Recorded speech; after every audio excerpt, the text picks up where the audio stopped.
রাহাত পুতুলটা ফেলে দিতে চেয়েছিল, কিন্তু ঘর থেকে বের হতেই দরজাটা নিজের থেকে বন্ধ হয়ে গেল। ঘরের ভেতর অন্ধকার, শুধু পুতুলটার চোখে লাল আলো জ্বলছে। হঠাৎ পেছন থেকে কণ্ঠ শোনা গেল, তুই ওকে এনেছিস, এখন ওকে ফেরাতে পারবি না।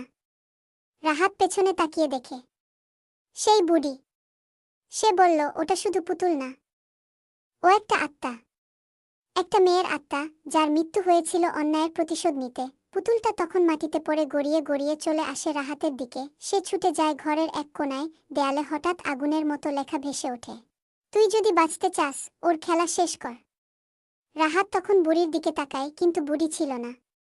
ওর চোখের সামনে ছিল এখন শুধুই সেই মেয়েটা, পুতুল থেকে বের হয়ে আসা এক ছায়ামূর্তি। আর শেষ দৃশ্য, রাহাতের রুমে শুধু একটা পুতুল বসেছিল, তার চোখে রক্ত, মুখে হাসি, আর কাগজে লেখা ছিল, খেলোয়াড় বদলেছে, কিন্তু খেলা এখনো চলছে।